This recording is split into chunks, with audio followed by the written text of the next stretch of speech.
Hi, my name is Greg Brightville, and I'm going to talk to you about body language. Now, here's the thing body language is just as essential in communication as our voices. And in previous videos, you learned about speech writing and how to construct a speech, both a written speech or even an on the fly impromptu speech. And I've also talked to you about paralanguage and the inflection of your voice. But now I want you to take a moment and think about body and how your body communicates to people. Because we use our body language all the time. We use our body language even when we're not speaking to communicate to people. Like when you're upset, you may not say, I'm upset, but your body language tells people. And so, as a public speaker, I want you to think about body language in two ways. One, how you interpret other people's body language and how do you use body language as a tool to connect to somebody, understanding what they're saying to you, because often when you're speaking, they're listening, but that doesn't mean that you're not listening to their body language. And the second thing is understanding your body language and what is your body saying? Is it strengthening your message? Is it weakening your message? Or is it even completely going against your message? So, with that, I want you to think. And I have this workshop set up different, and I've got a little battle station that you can't really see. And I'm showing my whole body because I want you to look at me and to analyze my body language as I speak. And so, with that being said, pay attention to what I do. So, I want to ask you here's a question. Do you pay attention to body language? Do you? Okay, here's a game. I want you to pause and answer some questions. You see a person and you ask them a question and they do this gesture. What are you going to do? You're going to keep asking questions? When I do this, maybe with a look on my face, what is my body telling you? The interesting thing is what I'm doing, this is a self-soothing technique. It feels good to rub my forehead. It feels good, anywhere. I rub my wrists. Sometimes I get a little tendonitis. And so when I'm anxious and a little nervous, I do this. And so that tells you that I'm anxious. And so if you're speaking or if you're talking to a person and they do this, you're probably not going to want to ask them another question. You're probably going to think there's something bothering them. Let's do another one.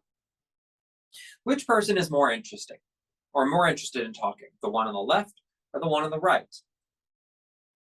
What do you think?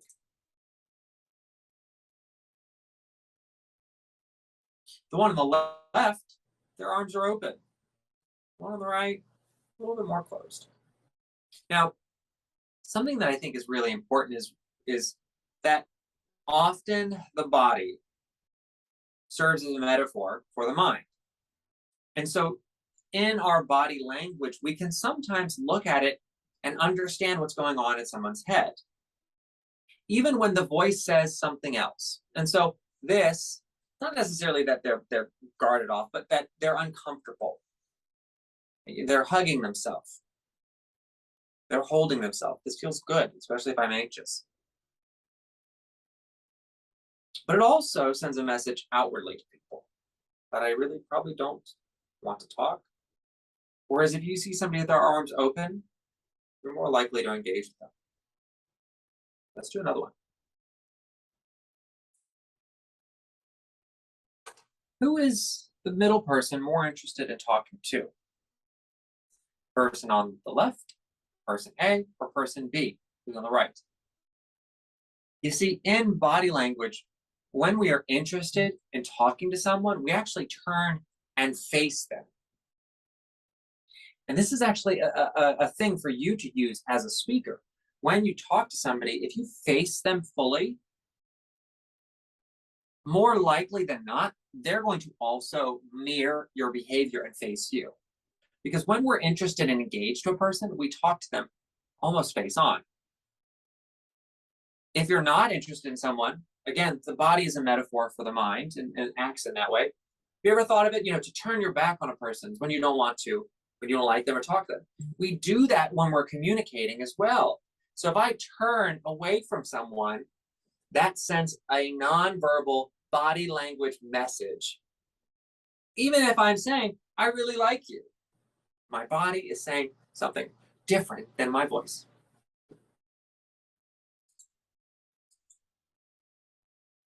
But when you think of body language and when you think of your whole body, think of everything from top to bottom. If you're speaking, you have to think of your whole body. Because when we're interpreting body language, whether we realize it or not, we are looking at the whole person, the whole picture. When I was in grad school, I had an instructor, and it was for a counseling techniques class.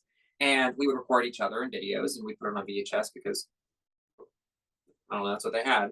Which this was also in like the late 2000s, which very hard to find VHSs. But we recorded on VHS, and then we would watch it in front of the class. And I had recorded a session with one of my classmates, and we would practice counseling techniques. And my classmate was saying how happy he was, how great everything was, how wonderful things were. Then I went with that, and all I was hearing was his voice. I was not listening to what his body was telling me. And my instructor paused the video and said, Greg, what do you think? And I responded, this person's happy. And he said, notice their hand. Do you see they've clenched it? They were holding onto the chair tightly. They're sitting in an uncomfortable way. They're uncomfortable. Their foot is tensed. And then the instructor asked the student, were you happy? And the student said, no. If I was actually understanding that person and seeing the whole picture, I would have understood not only what their voice was saying, but that their voice was actually different than their body. And this is important for you as a speaker, because often you're going to be saying something, and if you're not seeing the whole picture of yourself and your body language, your body could be tattling on you, saying, you are lying. Or you're uncomfortable. I see this quite a bit when I'm watching people speak, that their face or their body does not match what the words they're saying. Let's say they're saying, I'm so excited to be here today. I'm so glad to meet you. I'm really passionate about this, and you all are wonderful people. Pause, go back, and rewatch what I just did. Did you notice what I was doing with my fists? I'm so excited to meet you. What does this normally mean? Clenched fist. Probably. That's not usually a good sign. And what if instead I said this? I'm so glad to meet you. I'm so excited that you're here. I'm really excited to not only share with you what I know, but to hear from you. What did my body just say then? Did my face say something? Let me get my glasses so you can see.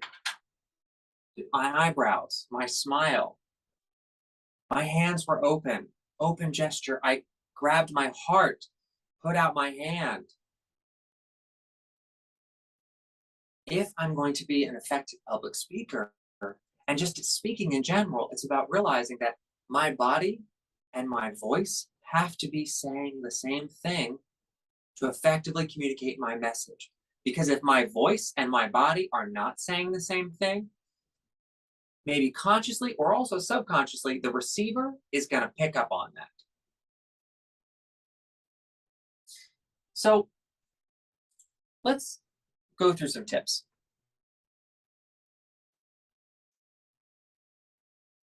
So the first thing that I want you to realize when we're talking about body language is your eyes. So start with your eyes. Think about eyes.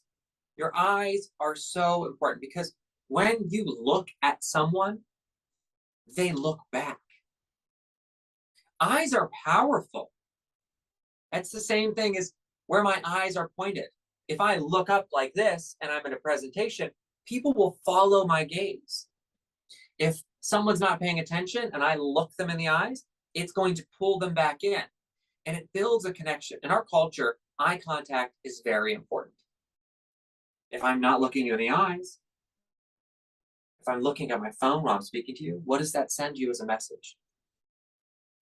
It also maintains interest. So when I want to get someone's interest, I look them in the eyes. Pulls them in. If you are sitting in a meeting, play this game. Watch the speaker, see who they're looking to. Watch as their eyes hit a person and watch that person's reaction. That person, whether subconsciously or consciously, if they're not paying attention, even if they're watching, they'll change their body language to align. Like, yes, I'm paying attention. Eyes are important. And it maintains that connection and it builds that interest. And as a receiver, when somebody looks me in the eye when I'm speaking to them, that means that they're invested, interested in what I'm saying, that they're there with me. The next thing is eye contact communicates confidence. If I'm speaking to you and I'm looking down like this, and I'll try not to change my other facial features just so it's neutral, but most likely it's going to be looking very differently with a frown. Yeah, I think public speaking is really useful, and I'm excited that you're here. Yeah, I think public speaking is really useful, and I'm excited that you're here. My message changed by how my eyes were pointed. And by looking at you in the eye, I'm showing confidence in what I'm saying. Now, if you're doing this virtual, like right now I am, and you're on a webcam meeting, look at the webcam eye, because that way people see you. It's if you've never felt comfortable looking people in their eye, look at their eye color. Just use that. It's like a game you can play. You're going to really be able to be more comfortable in looking people in the eye once you kind of make it a game. The next thing I want you to think about is, what is your body saying? And how is your body communicating your message? And is it matching what you want it to say? So be situationally aware. Being situationally aware means recognizing that the situation, the audience, the content, all of this matters in shaping how your body communicates things. If I'm speaking to you at a ceremony, my body's going to be a certain way. But if I'm speaking at an event where I'm trying to advocate or something that I'm passionate about, LGBT rights, if I'm saying we need to fight for LGBT rights of our young people, we need to advocate for them, being situationally aware means I know how to change the body language that I'm using so that the tone of my body language matches the occasion and the message I am trying to send to you. Your body language should also be aligned with what your mouth is saying.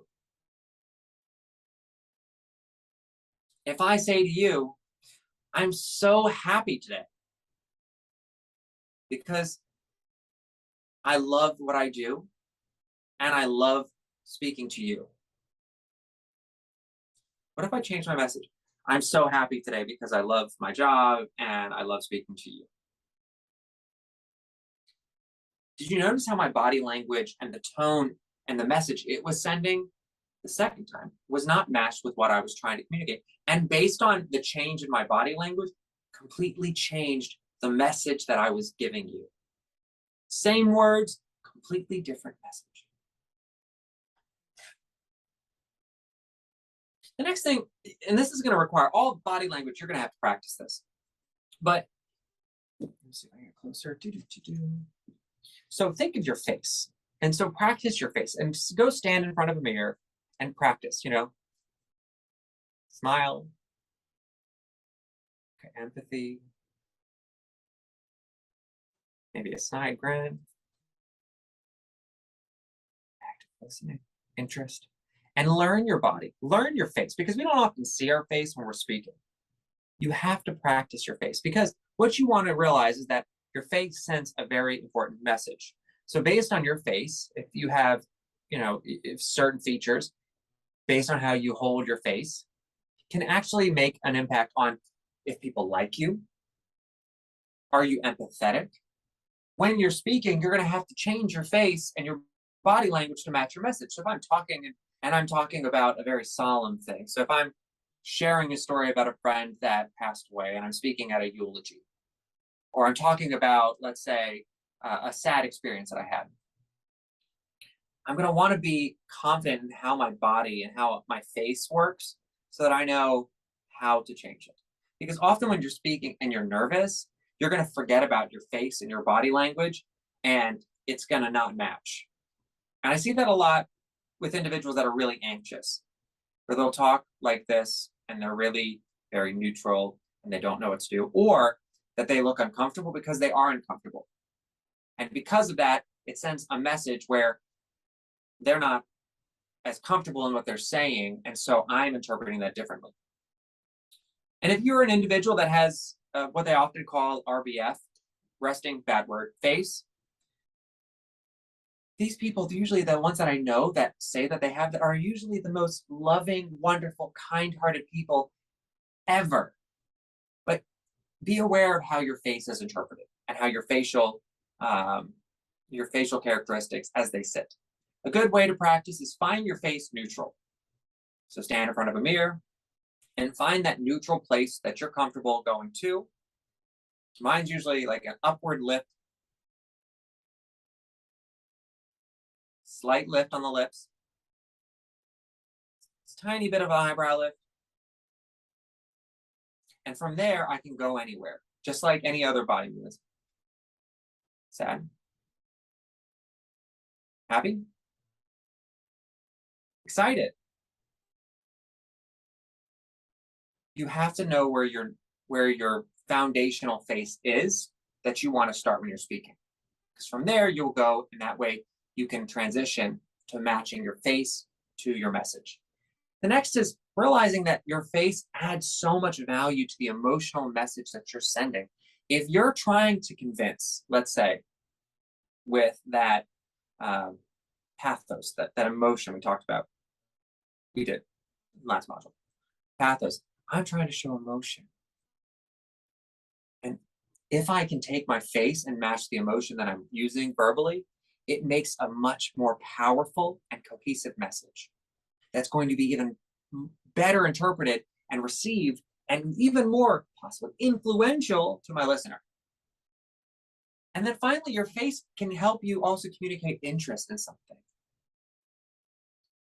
Interest in what I'm saying, but also interest in what somebody else is saying. And so if somebody's asking me a question or somebody's telling me something and I'm speaking and I want them to know that I'm listening, I may change my face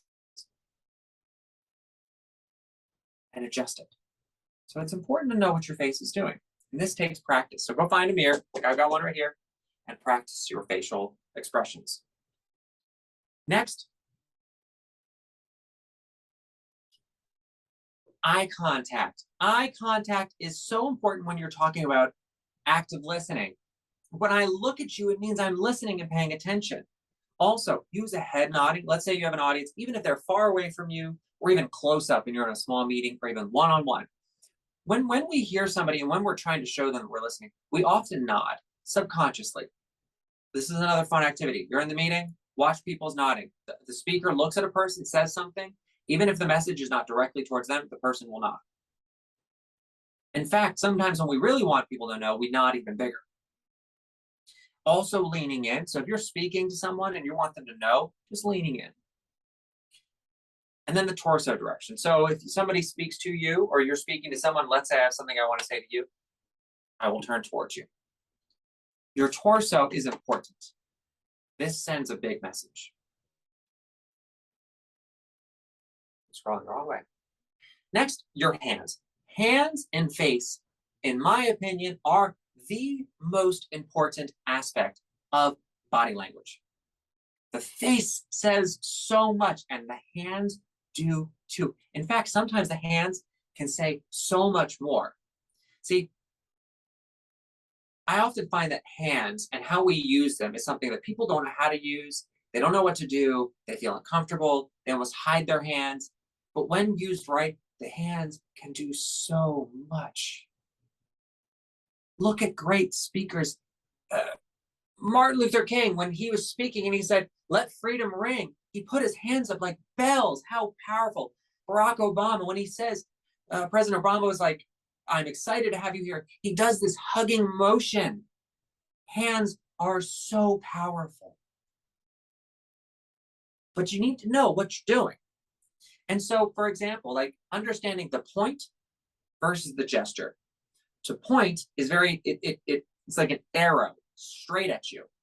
And it can be very powerful when needed to use. So if I'm saying I have a message for you, and I'm trying to connect with each person individually. But if I say I have a message for you, this is one thing. I have a message for you. This is something else. The gesture versus the point. I personally like the gesture because I think this is like, it's like giving you a gift. The open hand versus the clenched fist. Open hand shows trust. It usually shows confidence, vulnerability, comfort. And my hands are open because I'm comfortable. I trust you. It's showing you my hands are open. And so sometimes I may use this gesture if I'm trying to connect with people, trying to bring people together. Open hand is powerful. The fist, and sometimes we do fist and we don't mean it. The clenching of muscles, even the face. So when somebody's clenching their jaw, that usually sends a message. But this is fighting, action. If I'm trying to say we need to group together and together we will fight for whatever. So I'm using multiple things and then sending a message. Body language is often very performative. But once you kind of get the hang of it, it becomes second nature. Next, palm up versus palm down. Palm up, palm down. Palm up, I like this because it pulls people up to you. But sometimes you may want to help slow things down. So it's like, let's calm down versus let's get up. Let's move. So understand how this can be interpreted different than this. You are such a wonderful audience. You are such a great group of people. You're such a wonderful audience. You're such a great group of people. My message completely changed based on the direction of my palms. And then the pushing away versus pulling in. I push you away when if I have to send you an idea, I have a vision and I'm pushing it. Again, if anything, you remember this is that the body acts as a metaphor for the mind. So when I'm saying I'm sending you an idea, I'm metaphorically, my body is acting as if I'm pushing this idea out to you. But then if I want to pull people in, if I say, come work with me, come join me. It's important. And how you're using this sends a very important message with your hands. The next thing is where you stand and how you stand. So standing is really important. And often this is the hard thing. People don't like standing in front of people. I mean, we do it all the time, but like public speaking where all eyes are on me, we feel very vulnerable. In fact, usually the thing that I see is several things. One, hands across. Again, this is self-comforting. They're hugging themselves. It feels good. And I can tell somebody's anxious when they're speaking. The hands in pockets. And the problem with the hands in pockets is then you lose your hands. That's a huge portion of how you can communicate. And then this is awkward. The Superman or Superwoman or whatever, this one I don't usually like because this overly exerts confidence, almost to a cockiness. And also when people usually do this, they gyrate their hips forward and back, which is usually not a very appealing stance. The rockers, this is self-soothing, so I can tell they're nervous. The Adonis pose, this one I often fall into just because it's comfortable, but sometimes that comfortable stance is comforting to you because you're a little nervous, but also sometimes a little cockiness too. And my personal favorite is the fig leaf or the Adam and Eve, the hand over the groin. This one is because we're uncomfortable, very uncomfortable, and usually because we feel vulnerable. Okay, we are animals. Evolution and our instincts are throughout us. We cover our groin because we feel vulnerable. We're protecting ourselves. This is actually a humanistic behavior. And so when you're doing this, you feel vulnerable, unsafe. And so you're covering your vulnerable areas. And then also this becomes an issue if you're trying to use your hands because the gestures are all going back and very muted. Usually you're also putting your shoulders forward in this. So instead, practice your stance. A good stance is stand, pause the video, or stand up while you're listening to me. Stand behind your chair. Stretch, get ready. Put your feet about shoulder width apart. Push your shoulders back. But you don't want this. Confidence. Speaking. I'm telling you something. I'm confident in what I'm saying, and I need to show you through my body language that I'm confident in the words that I'm saying. Shoulders back. Arms. You have many options. One, right at your side. You can gesture. You can also hold them right here. Open-handed a little bit. You can have your fingers touching together a little bit. You can also do this. This is fine. Try to avoid this because, again, this prevents you from using your hands for this. I often do this. I call this the cup. And from this, you can do anything you need with your hands. And it sends a message. And you as a speaker, you want to have a positive message if you're about to say something important. The final thing, not the final thing, one of the last things I want you to think about is strategic eye contact. And how you do that is it's you kind of like go back and forth. And it recognizes the fact that, as I talked about earlier, when you look in somebody's direction, they're pulled back in. And if you're talking to a large audience, often you're not even looking at a specific person, but you're looking at a group of people and you want to keep their attention. So what I'll do is I look in my notes and I look down notes, up at an area, finish a statement, down, read. And then I say another statement and then I look down again and I'm going to finish my statement. And I keep looking and I just keep looking and I talk and talk and talk and I keep talking. And then as you get good at it, if you know your speech, you're just going to keep going back and forth. And as you're looking at the different groups, you're pulling them back in. Everybody's going to feel like you're looking at them, when really you're just looking at a broad area, like a spotlight on a crowd. And this is a really great tool to practice your eye engagement because through this, you're going to, it almost creates it like a habit. Another thing that I want you to keep in mind is body language and terms that are offensive. So just know some body language, some hand symbols, some actions are very disrespectful and can be very problematic and rude, disrespectful, distracting to your audience. So explore if that does that have a hidden message. So if you're trying to use your body in a certain way, does this gesture have a racial, cultural, discriminatory meaning? Is there another gesture that you could use? So instead of giving the A-OK, give the thumbs up, or I give this, I call it fireworks, like that. And then also realizing intent versus impact. So your intent may not be to discriminate or to make somebody feel bad or to alienate a person, but that doesn't mean that your impact is not. And just like how words can have different intent versus impact, actions and body language do too. And then finally, practice the mirroring technique. And so mirroring means recognizing other people's body language and using that to your advantage. As a speaker, I'm going to want to connect with people. I also probably may want to mirror people that I know they like.